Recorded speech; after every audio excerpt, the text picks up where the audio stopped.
Are you stuck in a job where you feel like you are on the proverbial hamster wheel? You feel like your wheels are turning and turning and turning and you're busy, but yet you feel like you're not getting anywhere?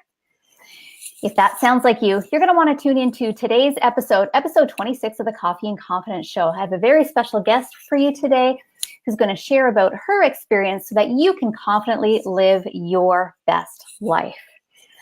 So if you are ready to get started, I welcome you to grab your coffee, your pen, your paper, take some notes, join in on the conversation, and let's inspire you to confidently live your best life. So welcome to the Coffee and Confidence Show. My name is Kelly Kerrigan, and I am your host.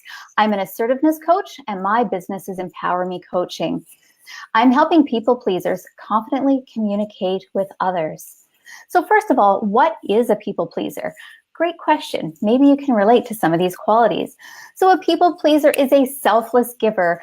They're constantly doing things for other people. They're putting others' needs before their own to a fault that they don't know who they are anymore. They've lost some sense of self. They've lost the spark in their drive, yet they're feeling resentful towards others who it seems so easy to get what they want. Well, today that is going to change on this episode. So without further ado, I want to welcome my special guest today, Kerri Coffey. So Kerri Coffey, she was just like you. She's got experience in occupational health and safety, the medical field, the jack of all trades. But for some reason, that just wasn't satisfying to her, that she has moved on. She's moved up to the ranks. She's an entrepreneur and a mom, and she's inspiring others to live their best life. So without further ado, welcome, Kerri. Thanks so much for being here. Hey, Kelly, thank you. I'm happy to be here. Yeah, I'm happy to have you. So please share a little bit more about yourself. Oh, my goodness. Okay. So I guess I'll go back to where I was in 2012 before all this started. I was really broken at that time. I was going to the gym 5 days a week, just really desperately wanted some results. I had a pantry full of pills, protein supplements. I was weighing and measuring foods. I was tired, and my sexiness was completely turned off. So I'm sure many people can relate. And if you can, drop it in the comments because you're not alone. I would sit on the floor, I would sit my son on the floor in front of the TV basically every day because I was completely unmotivated.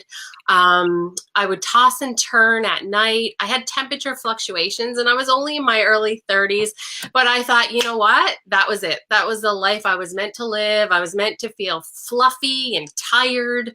And I honestly didn't remember ever feeling any different. I was strolling Facebook one day, and my friend Colette actually had posted something, and it really piqued my curiosity, but I was completely skeptical. Anyway, I was curious too, so I messaged her to just ask about it, and she messaged me back, of course, but I thought, you know what, this is a fad. It is what it is. I've tried all this junk, and I moved on. So, but it kept popping up, and thankfully, one day I took the plunge and I didn't research at all because, as I mentioned, I was really feeling crappy. And when I would go to Walmart and buy that Wonder Bar, for example, and hide in my car and eat it before I got home and then hide the wrapper so no one would see it, I didn't research that. I just ate it, right? So, the box showed up, and honestly, within a couple of weeks, I was completely lit up. I felt like I could smile again. I was energized. My gym workouts were improving.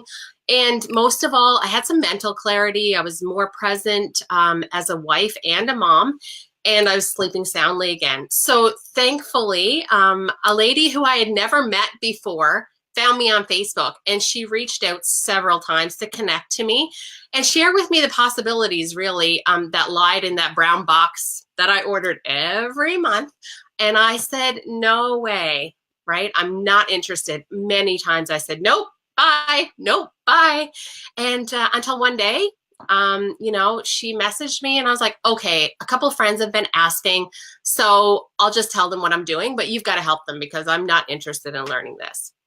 But something happened, and rapidly people really wanted what I had, and they wanted to feel good and be present in their life. So I showed them how, we could together create a community of fun, helpful, positive people, and really just on an adventure to impact not only health, because that's what I was interested at the time, but also, grow a wealthy business.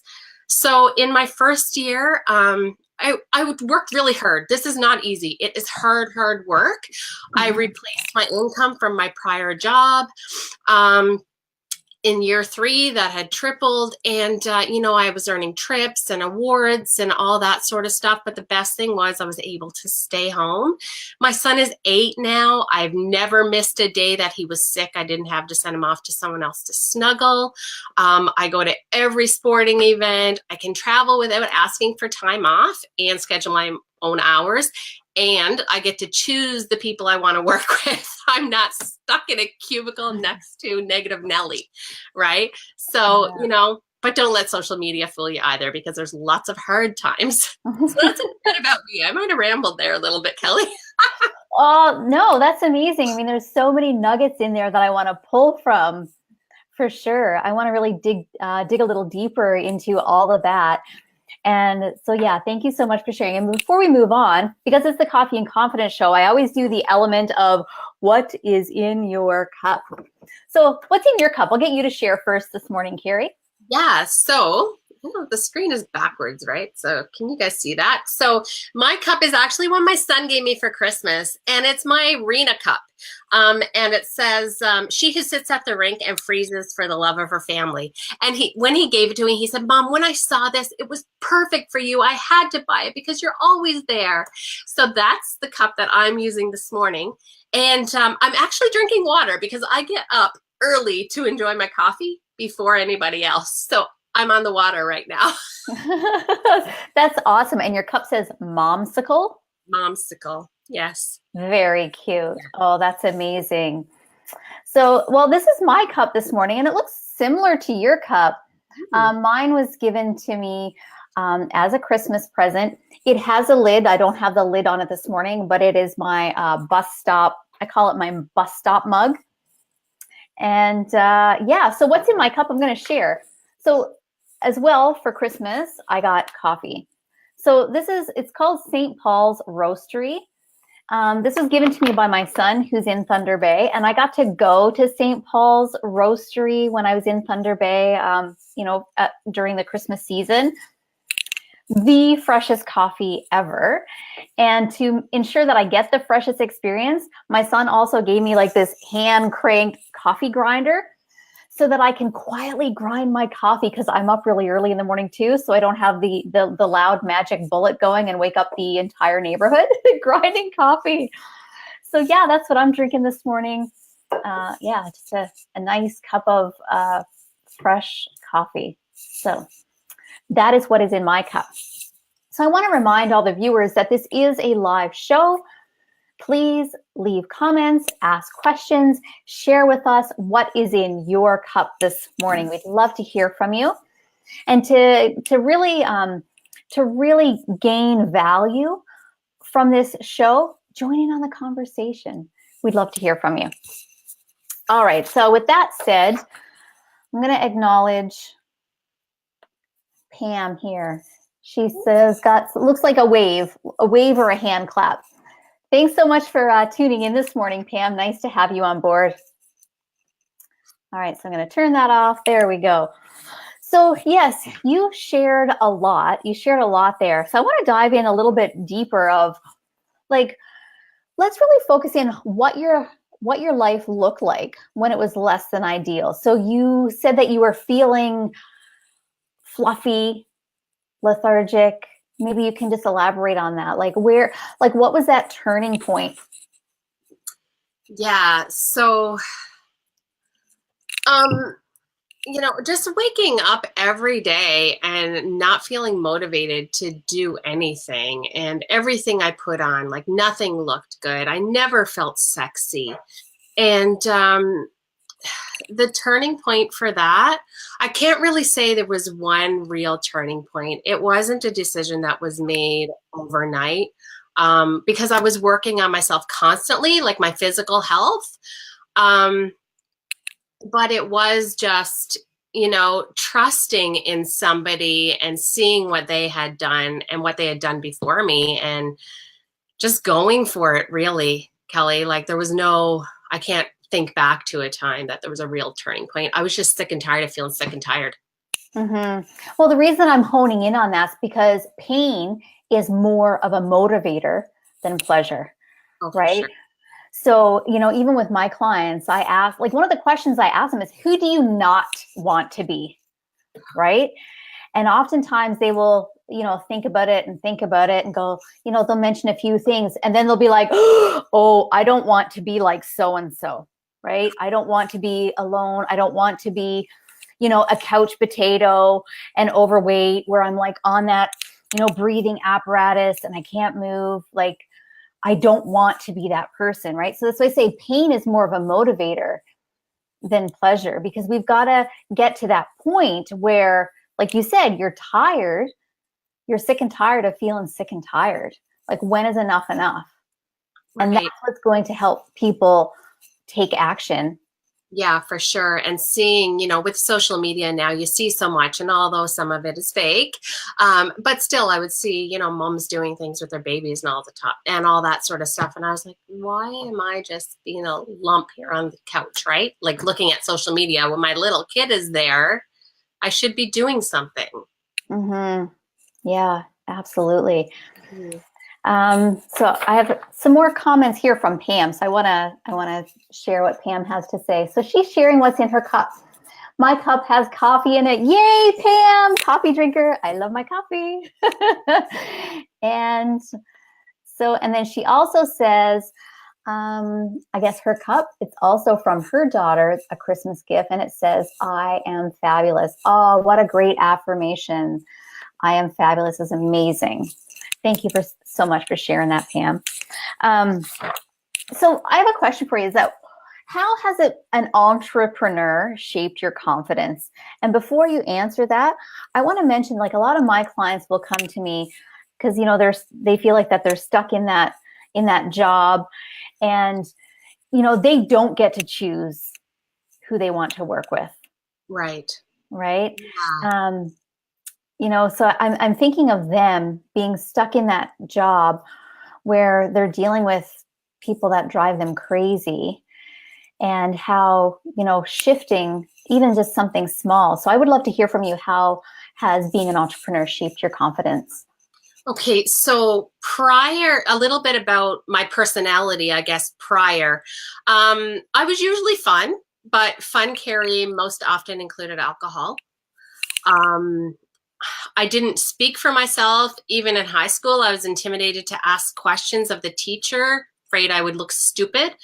I remember in college, I was asked to teach a class on a health topic, and I stuttered and I would have anxiety. My heart would race. I can remember that heart pounding.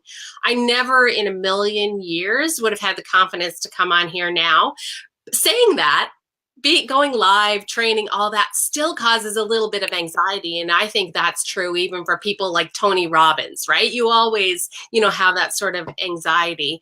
But you know what? Confidence knows that perfect don't exist as far as I'm concerned. So I'm not expected to ever be perfect. And I think I thought I was to be perfect.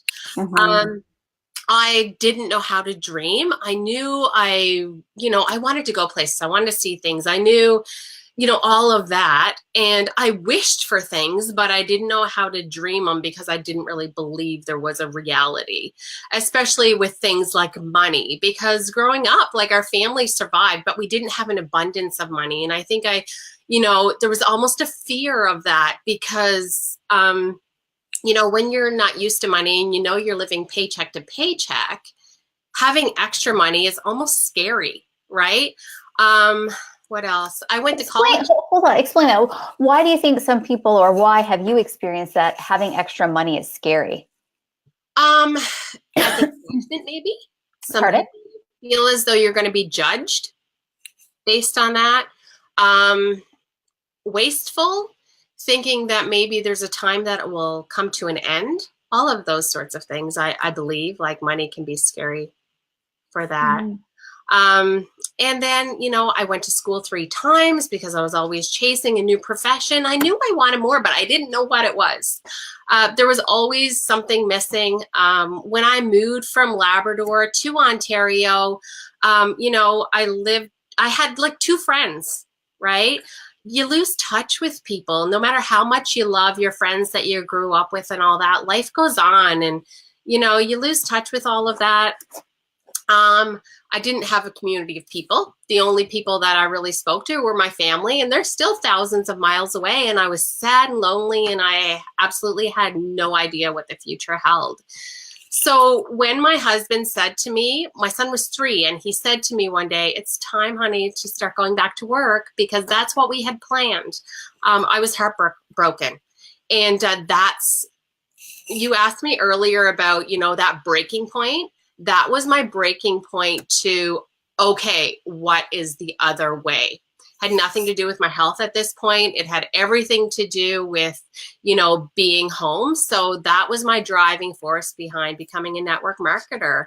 And of course I was skeptical, right? I thought, network marketing was selling lipstick and making 25 cents. That's what I thought it was. But the community is incredible. So it shaped my confidence because it started, I believe, with I had never received recognition from any job well done. Mm-hmm. I started receiving phone calls from friends thanking me for sharing with them. It just brought me so much joy, and I was proud of myself. Like, as adults, like, think about it. When is the last time you were actually proud of yourself for something? Right? Mm-hmm. We don't challenge ourselves often, I don't think. So, and I just really love that so much. And I knew I wanted to feel it forever. I didn't know how. And I still, even a year and a half in, I was a little bit skeptical that I could do it. So, but I knew I really had to.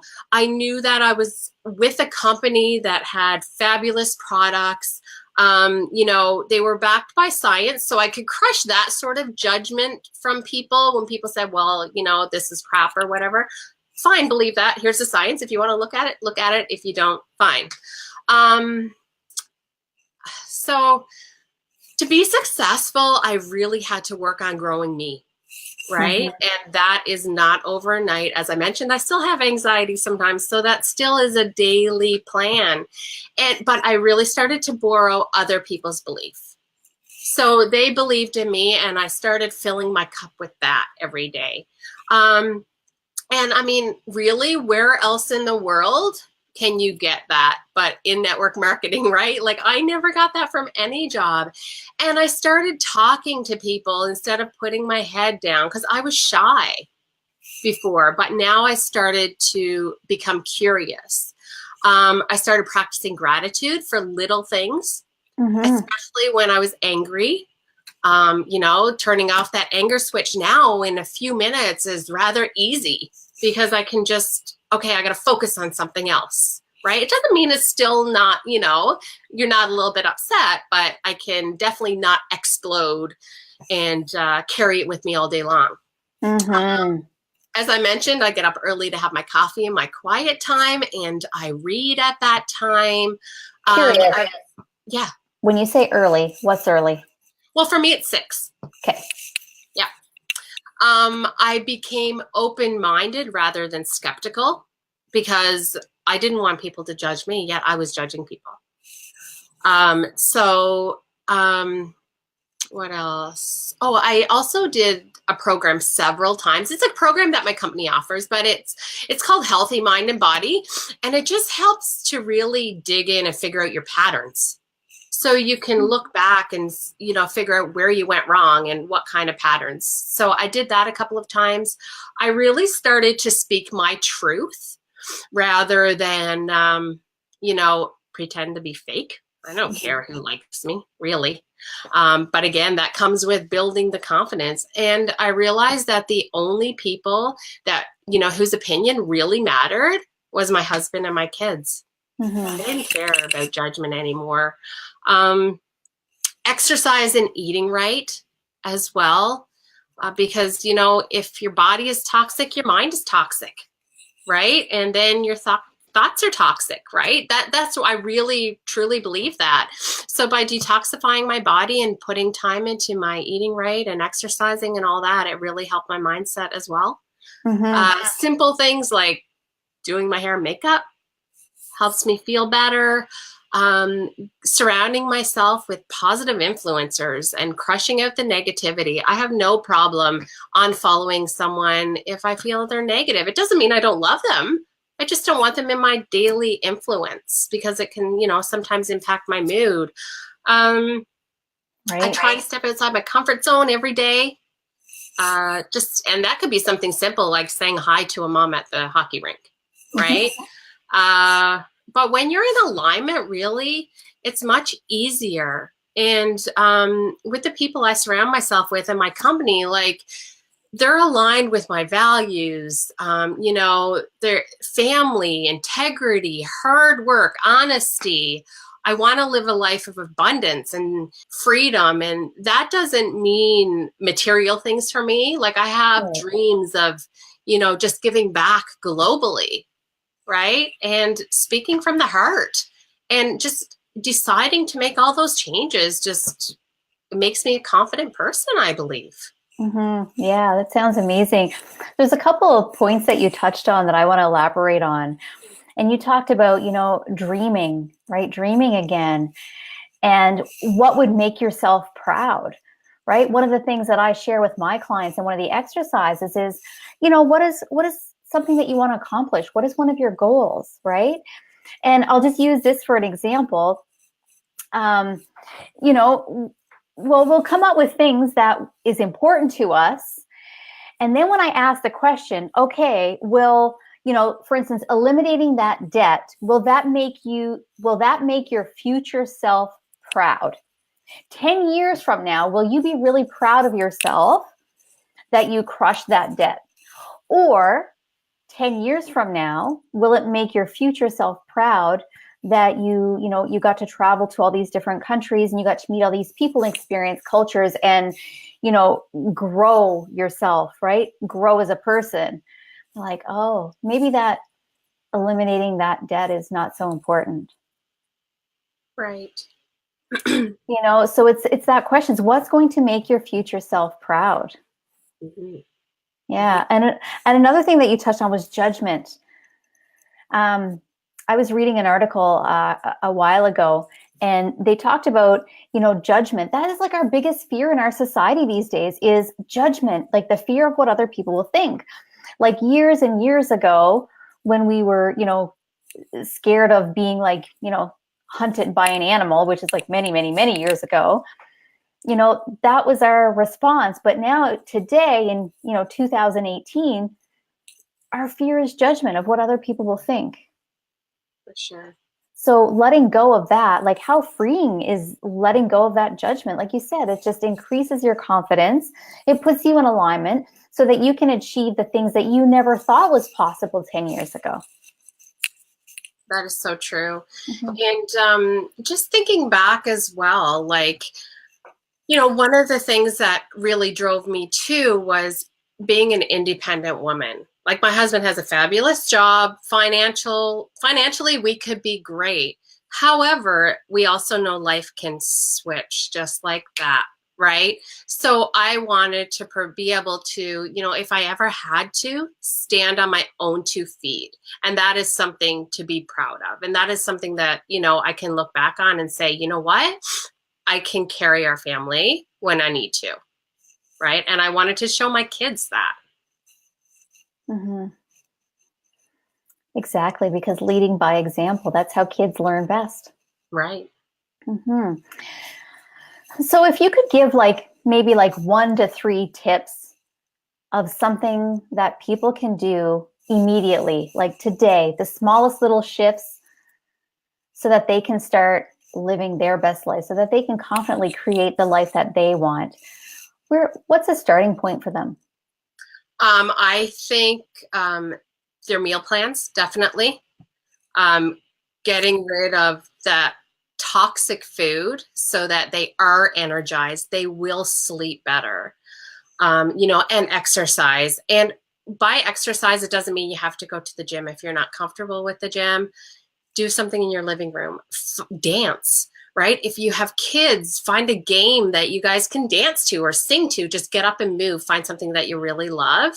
And you'll just become more vibrant naturally, I believe. And then that will lead into, when you're out in public, smiling, right? Smile at people, hold doors open for people. People just now, we're just, even on subways and stuff, you look around and everyone's buried in their phones, right? So that, going to bed earlier and getting up earlier, definitely, I think is huge for me. My mood is not as good if I get up at the same time rushing around with my son as it is when I get up and just take that hour of me time. Mm-hmm. And next is like, stop playing small, create a dream board. Like, what are some things you would love to accomplish? And it doesn't have to be material things, whatever, but create a dream board and bring your family into that. Ask them to help you, like cut out pictures, paste them, whatever, and keep it visible so that it drives you every day. Mm-hmm.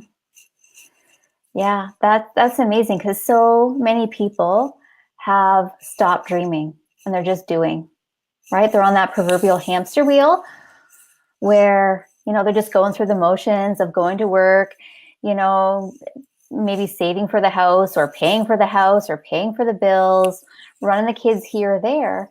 And next thing you know, like 2, 3, 5 years have passed and they're still in that same exact place. So start doing something differently to create that life that you love. Yeah, that's amazing. So thank you so much for sharing your experience, your knowledge, your wisdom, your advice with everybody today, Kerri. So how can the viewers get in touch with you? So they can get in touch with me through Facebook. Send me a Facebook request. Absolutely. Email Kerri@kerricoffey.com, or text me 709-280-0498. And the next time you look in the mirror, if you don't love what you see, then just think of me. And that's a great time to contact me, because I can certainly help you fill your bucket, and never give up on that. Mm-hmm. Yeah, that's amazing. All right. Well, that is it. We're coming to the end of episode 26 of the Coffee and Confidence Show. If you did enjoy the show today, this is a weekly show every Thursday morning right here on Facebook, where I'm interviewing different guests, to inspire you to live your confident life. I also have a private Facebook group that I welcome you all to join. It's called the Coffee and Confidence Group. And I will leave those links in the comments once we're done. And I will welcome you to, Kerri, to leave any links or contact information in the comments once we're done the show. All right, well, that's it. Thank you guys so much. Again, thank you so much, Kerri, for being here. And we'll see you next week on episode 27. Bye. Bye.